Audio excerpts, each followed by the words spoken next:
Une autre rumeur qui court beaucoup sur Internet, c'est au sujet du décret Valls qui aurait eu comme conséquence de supprimer la Constitution française.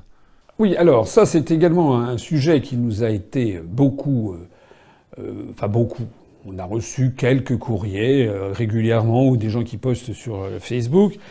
Une rumeur qui a été lancée comme quoi le décret Valls, juste avant de quitter Matignon, Manuel Valls avait pris un décret qui instituait une inspection générale au sein du ministère de la Justice et que ce décret aurait eu pour effet, c'est la rumeur, aurait eu pour effet de supprimer la séparation des pouvoirs et donc que cette suppression de la séparation des pouvoirs aurait pour effet d'avoir supprimé la Constitution française et donc en fait on aurait affaire à que Macron ne serait pas Macron, qu'il n'y aurait plus de président de la République, etc., etc. Enfin, alors on m'a demandé mon avis.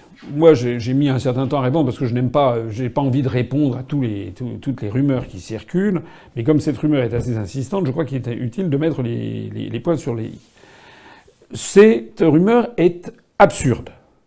Que les choses soient claires. Le décret de Manuel Valls, c'est un décret qui a été pris en effet avant qu'il parte et qui a consisté à fusionner des inspections qu'il y avait au ministère de la Justice.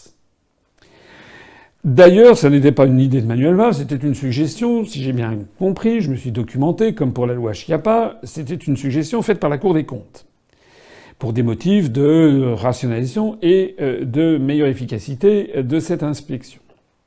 Le problème est né du fait que cette inspection aurait également inspecté la Cour de cassation, qui est l'autorité suprême en France de la justice, et que les juges de la Cour de cassation y ont vu. C'était un article, je sais plus quel article, ont vu dans cet article de ce décret une atteinte, en effet, à la séparation des pouvoirs. Alors, je ne suis pas un spécialiste, mais je me suis documenté. La première chose qu'il faut dire, c'est que je l'ai dit, c'est pas Valls qui est à l'origine, c'est un rapport de la Cour des comptes. 2. Il y a eu une saisine du Conseil d'État sur ce décret. Et le Conseil d'État a examiné tout le décret, et au vu de notamment son rapport avec la Constitution, etc., et a validé tout le décret, à l'exception justement de l'article concernant la Cour de cassation. Le Conseil d'État a invalidé cette disposition. C'est-à-dire que le décret Valls a été amputé justement de la disposition qui faisait grief avec la Cour de cassation. Donc il n'y a plus de grief particulier avec le décret Valls.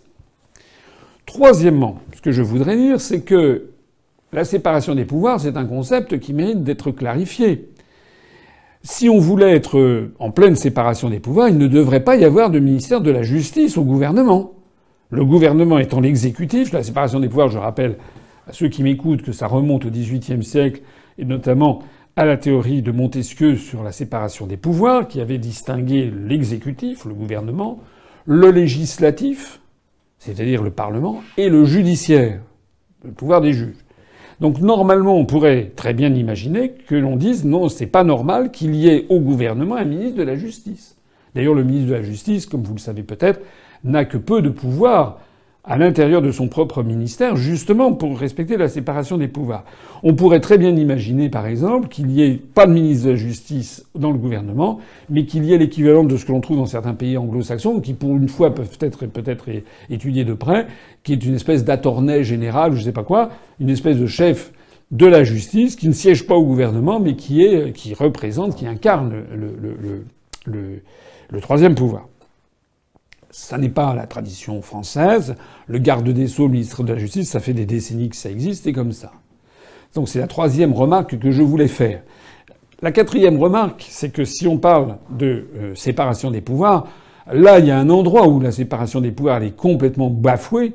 C'est dans les institutions européennes.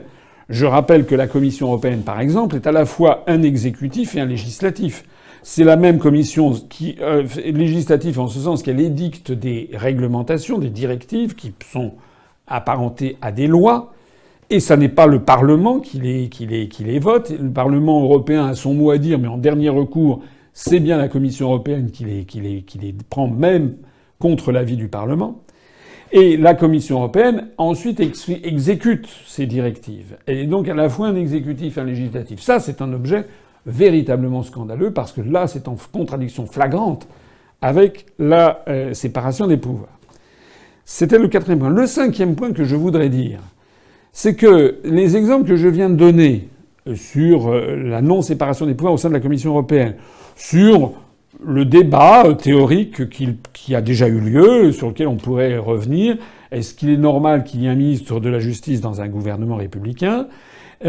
Ça montre qu'il y a eu des questionnements sur la séparation des pouvoirs. Mais ça n'est pas parce qu'il y a eu des questionnements que la Constitution n'existe plus.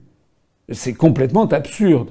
C'est exactement comme si vous disiez « Ah, j'ai vu, il y a eu un décret qui n'a pas respecté la séparation des pouvoirs. » Encore une fois, je dis que la disposition en question a été cassée par le Conseil d'État. Donc le décret a été purgé de son vice de forme. Et donc il y a plus de problème. Mais quand bien même l'aurait-il été, ce n'est pas ça qui aurait invalidé la Constitution. Sinon, c'est exactement comme si on disait « J'ai vu une voiture brûler un feu rouge devant moi. À partir du moment où elle a brûlé un feu rouge, le code de la route n'existe plus, donc il n'y a plus de feu rouge et tout le monde peut... » Non, n'importe quoi. C'est pas parce que la Constitution aurait souffert d'une atteinte qu'elle n'existe plus. D'ailleurs, je voudrais renvoyer ici à ma conférence qui s'appelle « Mais où est passée la République française ?» Conférence que j'invite beaucoup de gens à regarder. Ça n'est pas la conférence la plus célèbre parmi celles que j'ai faites, mais elle est quand même tout à fait intéressante. J'invite tous ceux qui le peuvent à aller la regarder. J'ai montré que notre Constitution est piétinée, des dispositions essentielles ne sont pas respectées.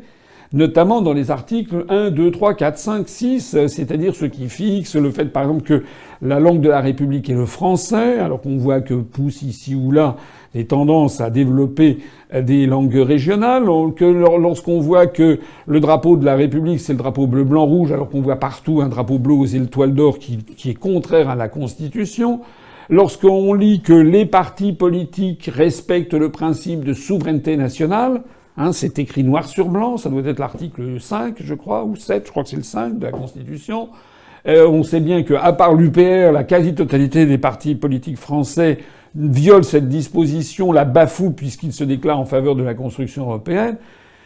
Je vous renvoie à cette conférence. Donc notre Constitution actuellement est extrêmement attaquée. Elle existe néanmoins. Donc je voudrais bien préciser ce dernier point. Puis enfin, je voudrais dire quand même, appeler un petit peu au discernement des gens qui m'écoutent.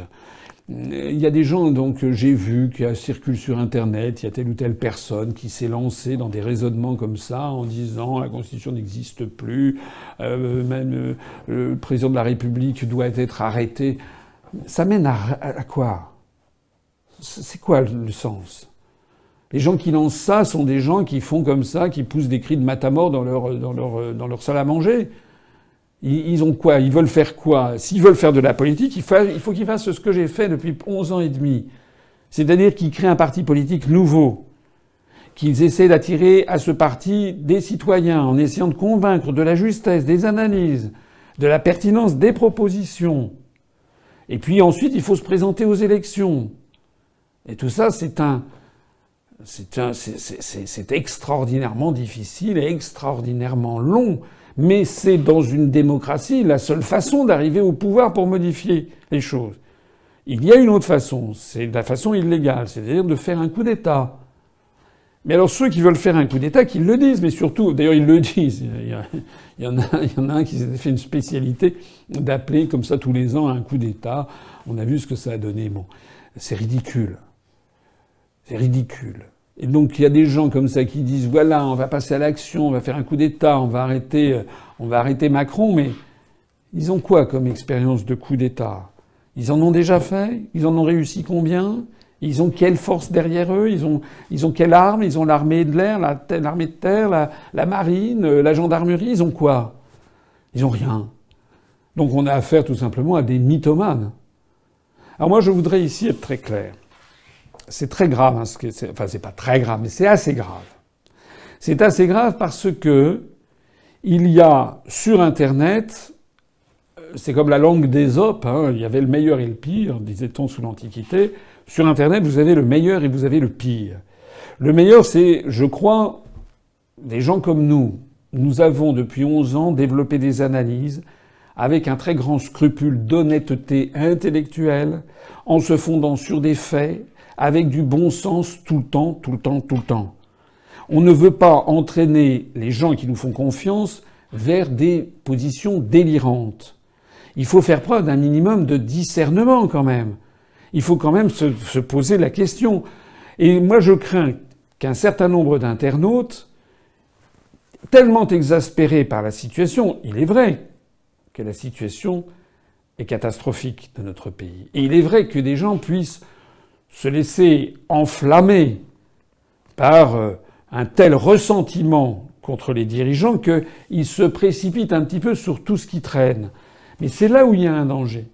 C'est là où il y a un danger parce que si on fait sienne toutes les critiques qui existent sur Internet, on risque de se déconsidérer en allant dans le sens de quelque chose qui ne tient pas la route. Voilà. C'est comme on a vu les gens qui disaient que la Terre était plate. Je me demande même s'il n'y a pas des officines qui ne sont pas spécialisées dans ce genre de choses. Parce que, vous comprenez, si on met sur le même plan ce que nous disons, c'est-à-dire l'article 63, qui interdit les contrôles des mouvements de capitaux, l'article 63 du TFUE, est à l'origine des délocalisations.